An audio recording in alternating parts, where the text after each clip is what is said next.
Ótima tarde para você. Estamos chegando com o boletim legislativo desta quarta-feira, dia 16 de abril de 2025. Seja muito bem-vindo, muito bem-vinda. A partir de agora, seguimos juntos com informação e prestação de serviço. Vereadores debatem temas de interesse público durante a 19ª sessão do ano.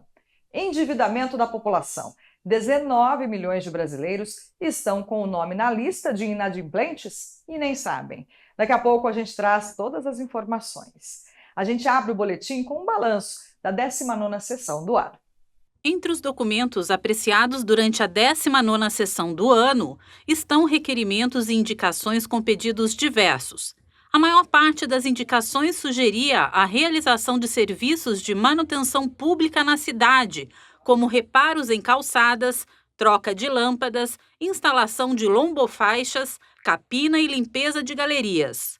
Já quanto aos requerimentos, estavam solicitações de informações em setores como saúde, assistência social, cultura e defesa da mulher. Em alguns momentos, os vereadores também cobravam rondas policiais em bairros da cidade e a agilidade para a marcação de consultas, exames e cirurgias médicas.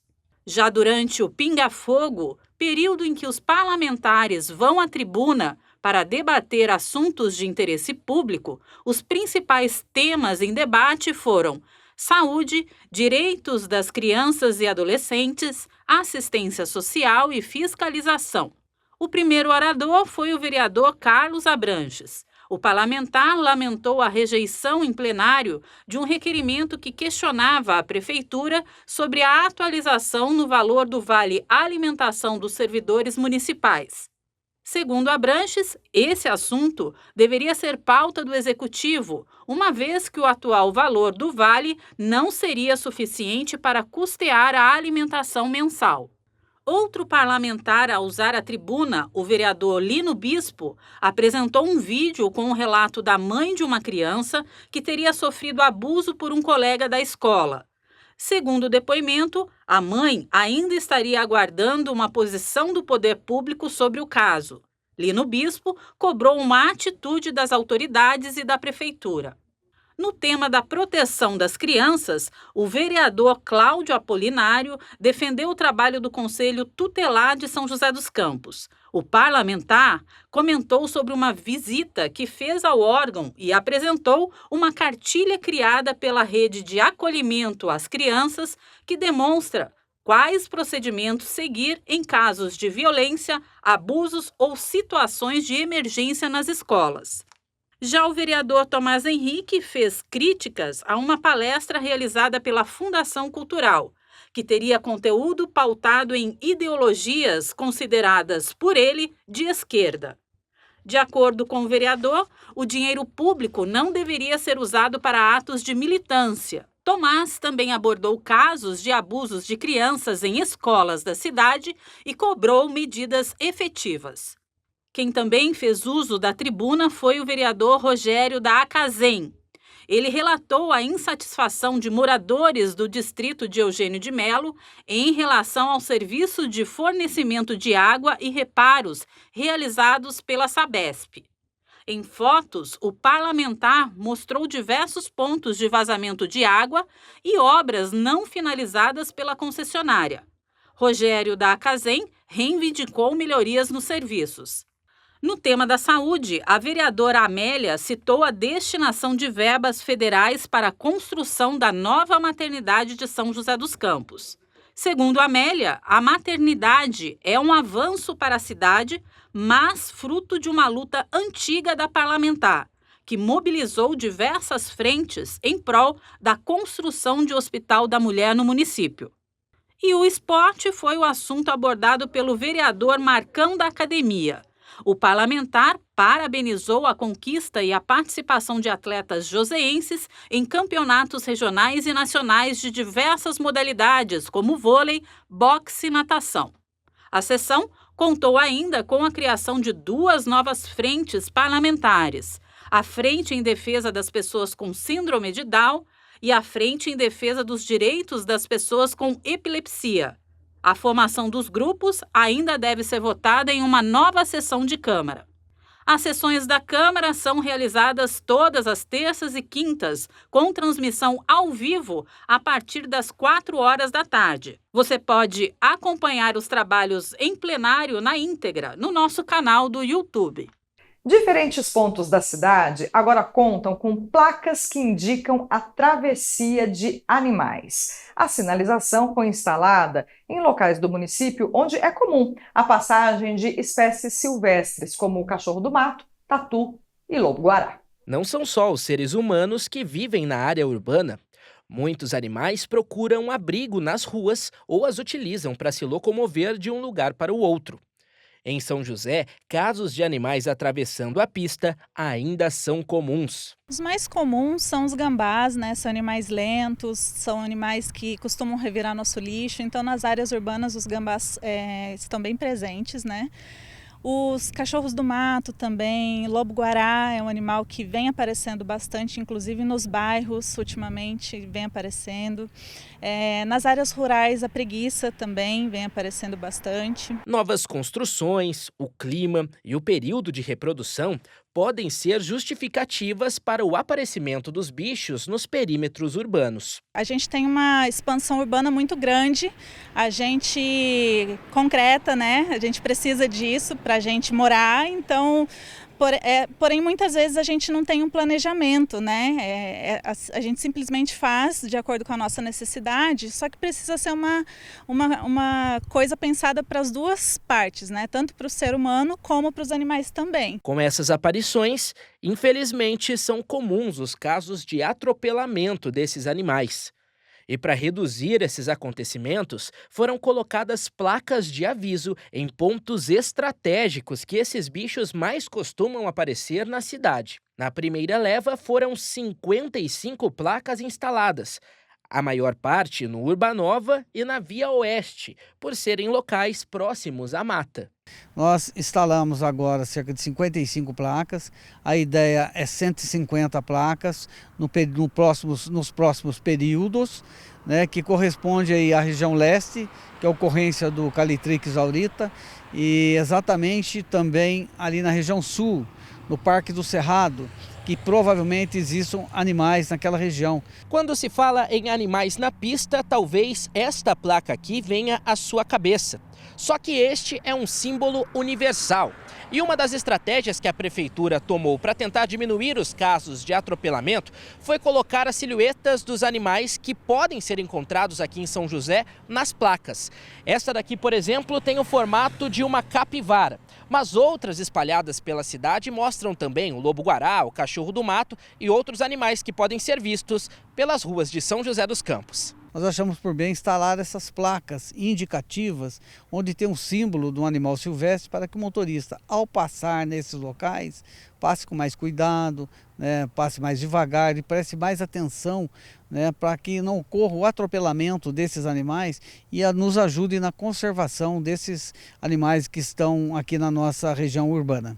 Então, a orientação que fica é de sempre prestar atenção, principalmente quando avistar uma placa como essa. Não se deve buzinar nem acender os faróis. Apenas reduzir a velocidade, acionar o pisca-alerta e esperar que a travessia do animalzinho seja concluída. É possível também informar através do telefone 3947-8727, né?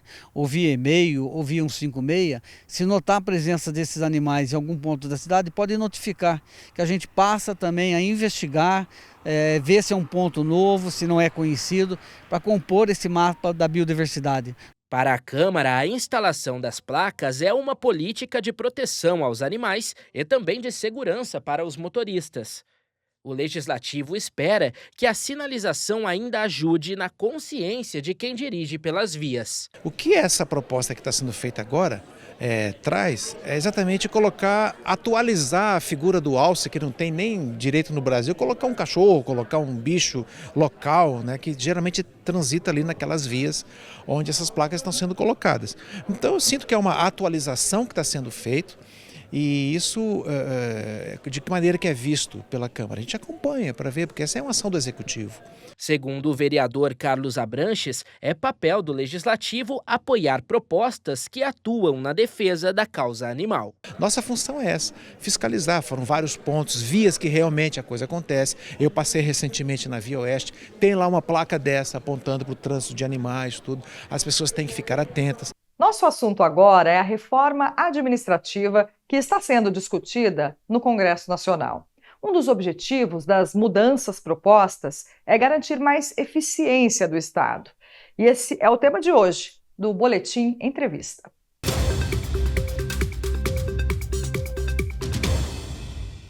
Olá, sejam todos bem-vindos ao Boletim Entrevista. O tema de hoje é reforma administrativa, uma discussão que atualmente está com bastante força. O objetivo desta proposta é trazer mais eficiência à máquina pública e também responsabilidade fiscal ao governo.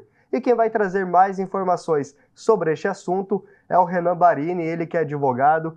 Renan, muito obrigado pela sua participação, seja bem-vindo. Para a gente começar a entender este assunto, por que o Brasil precisa de uma reforma administrativa?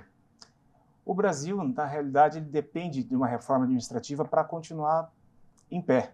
Ele sofreu impacto fiscal recentemente de alta monta, vem numa crise econômica já de longa data e se entende, né, o Senado entendeu, as casas legislativas estão entendendo que um país e a economia de um país não se faz só com arrecadação, mas também com economia, corte de gastos e inteligência nos gastos. Precisa se entender que o dinheiro público, como muitos por vezes acreditaram, era dinheiro de ninguém. Ao contrário, ele é dinheiro de todos. E por isso, só uma reforma administrativa para equalizar, na realidade, e melhorar a inteligência dos gastos públicos. Porque um país que arrecada tanto como o Brasil não ter uma economia hoje em dia é algo preocupante. E há somente uma reforma para poder colocar em seus devidos lugares os recursos públicos e as verbas e outros orçamentos que precisam ser melhor geridos. Inclusive, isso entra dentro da questão também do equilíbrio fiscal, né? Não somente a arrecadação, mas a gestão correta desses recursos. Como que isso funciona? Exato. A reforma, ela tende a desburocratizar, a eliminar setores improdutivos, a avaliar desempenho de funcionários que possam ser, daí, por vezes, dispensados das suas categorias por ineficiência, realocação de recursos e funcionários para adequação, a depender de um funcionário que, por exemplo, não se adapte em determinado setor. Então, o equilíbrio fiscal vai passar pela arrecadação, que hoje já é muito elevada, porém, numa melhor destinação e inteligência para não simplesmente fazer o recurso chegar à população, mas que ele chegue com mais rapidez. A reforma ela aborda alguns pontos também, como, por exemplo, modernização do Estado, né? Sim. O que isso representa? A modernização do Estado ela vai passar por setores que hoje já deveriam ter sido extintos, setores de controle, setores de autarquias que simplesmente existem para gerar mais uma etapa do sistema, isso fosse via robô, via inteligência artificial, por exemplo. Então, há sistemas que possam fazer, às vezes, de uma validação.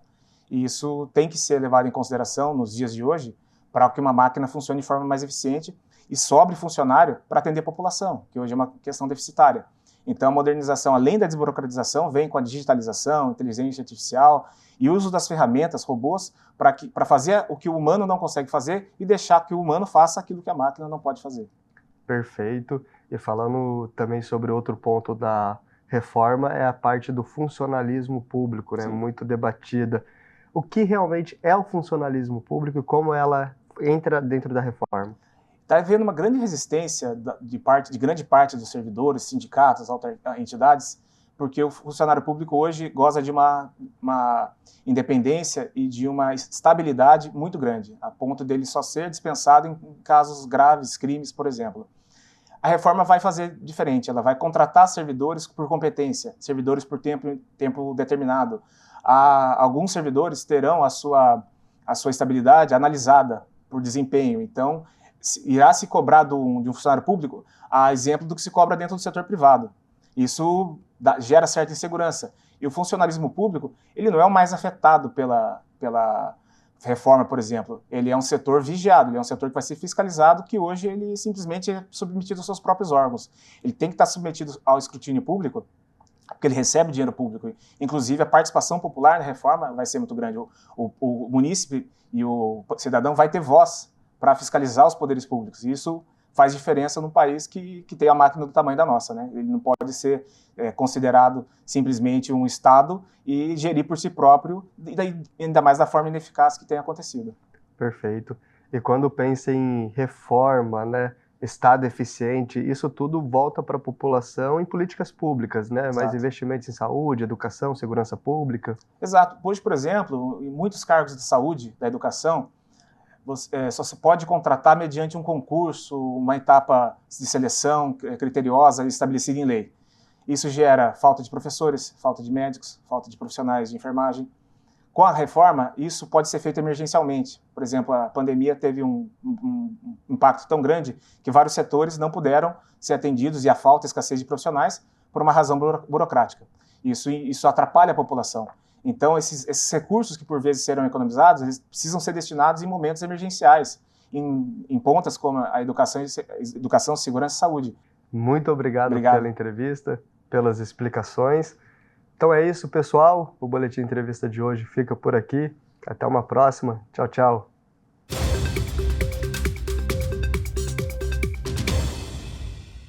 Inovar é um dos desafios dos empreendedores que precisam usar a criatividade para acompanhar as tendências do mercado, né?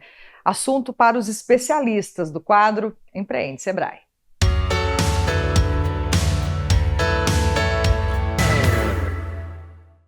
Meu nome é Yuri Solano Sirobaba, sou analista sênior no Sebrae São Paulo e hoje eu quero conversar com vocês sobre como inovar mantendo uma base sólida de clientes. A principal função da inovação é trazer um diferencial competitivo no mercado. Ela se confronta diretamente com a base de clientes, porque a gente precisa sempre entender do cliente o que ele necessita, para saber como eu devo inovar.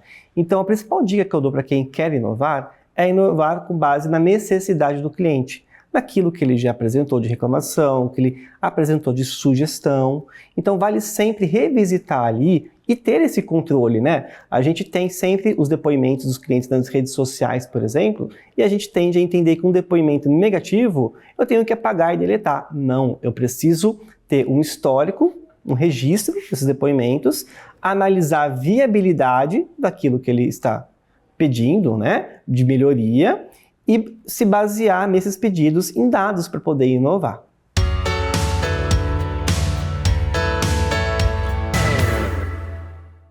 Hora de conferir as vagas de emprego na agenda de serviço.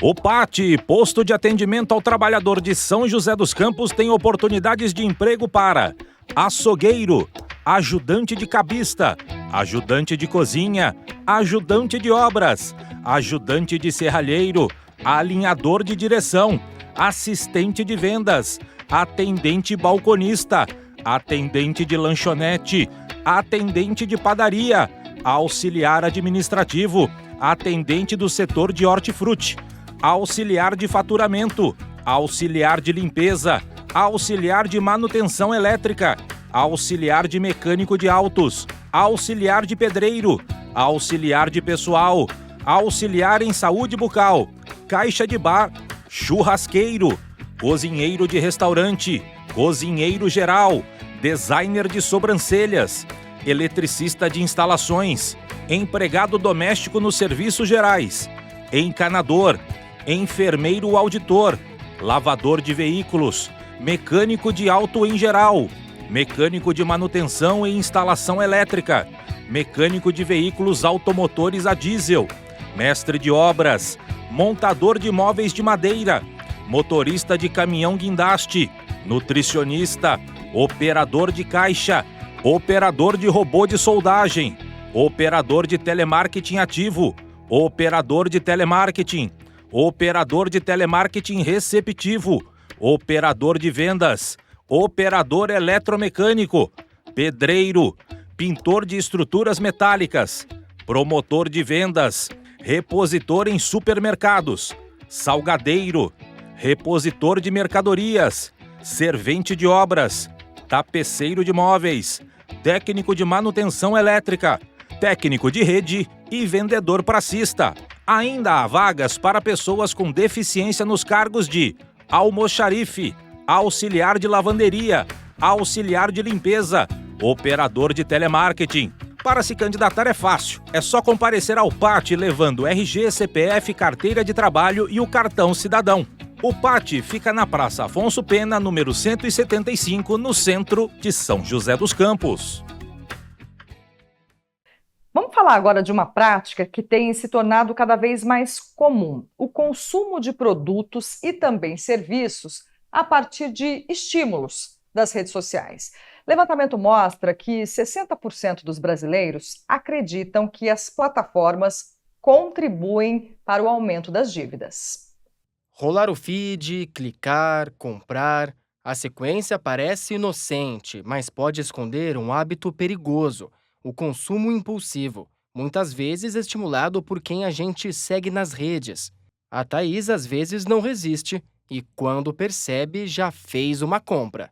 Gosto de comprar de tudo um pouco, mas hoje, devido à minha profissão, então eu foco bastante em produtos eletrônicos, né? Atualizar as ferramentas de trabalho que eu já tenho, como um aparelho celular, microfone. Então, tudo que envolve a criação de conteúdo, eu sempre invisto bastante e costumo comprar sempre pela internet. E ela admite, a influência vem muitas vezes das próprias redes que usa para trabalhar. Entre um story ou outro, aparece um patrocinado, aí é uma coisa legal que você estava querendo, ou até uma coisa que você nem precisava, você nem tinha a intenção de comprar, mas apareceu ali o patrocinado e falou: olha que legal. Aí você vai lá e clica no link, aí você faz uma compra. Uma pesquisa da Acreditas com a Opinion Box mostra que 6 em cada 10 brasileiros acreditam que as redes sociais contribuem para o aumento das dívidas. Entre os motivos estão os gastos desnecessários, o estímulo ao consumo impulsivo e o aumento da cultura consumista.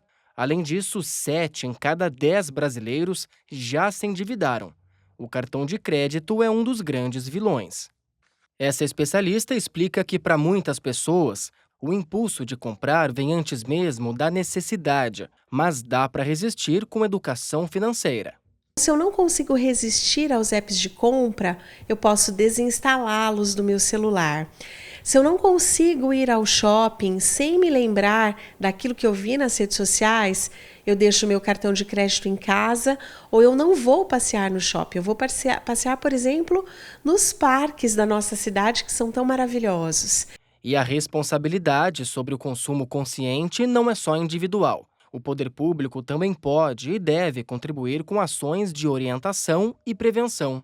É o que defende o vereador Carlos Abranches. Criando políticas de incentivo a uma educação comunitária, a um olhar mais atento, mais crítico, de perceber que nós não precisamos sucumbir a qualquer proposta de consumo. Para o vereador, o aumento das dívidas também é um reflexo da falta de cuidados com a saúde mental, outro ponto que merece atenção do poder público. Cria uma dependência, cria uma superficialidade, um imediatismo, precisa ser para ontem, precisa entregar rápido. Então, esse mundo da rapidez, da entrega do produto, transforma também, coisifica as pessoas.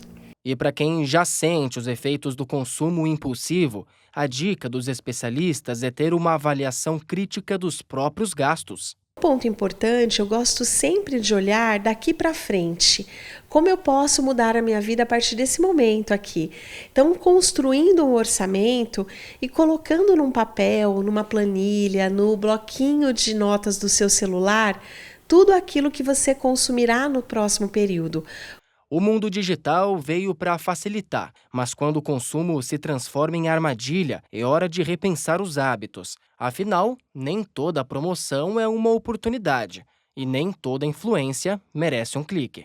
Eu tenho um método que eu levo para mim mesma, que se eu estou precisando comprar alguma coisa, às vezes eu nem sei se eu preciso realmente daquilo. Então eu espero um tempo, espero até o dia seguinte, por exemplo, se eu sentir que eu ainda preciso daquilo, que eu tenho necessidade daquele produto, eu vou e compro.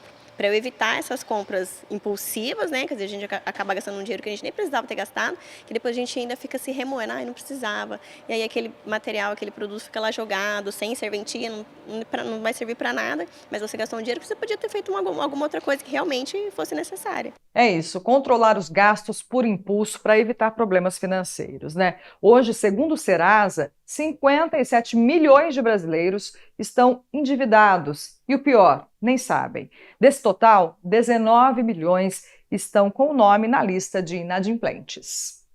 A planilha aberta no tablet da Joseane tem um bom motivo: organização financeira. O hábito da blogueira surgiu em 2019, após o marido ter o nome sujo. Por isso, para evitar dívidas, agora todos os gastos da família são colocados dentro do documento. A gente teve uma dificuldade para conseguir regularizar, né?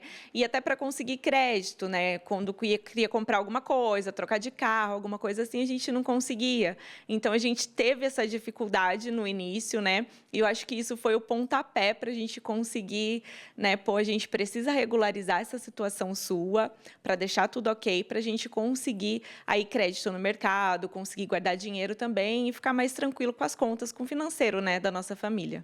E o problema que a Joseane e o marido enfrentaram é mais comum do que se imagina. Tem muita gente no Brasil com um nome restrito, e o agravante é que algumas pessoas que estão nessa situação nem mesmo têm conhecimento. Isso é o que aponta uma pesquisa recente do Serasa. 57 milhões de brasileiros, entre pessoas físicas e jurídicas, estão devendo e não sabem do débito.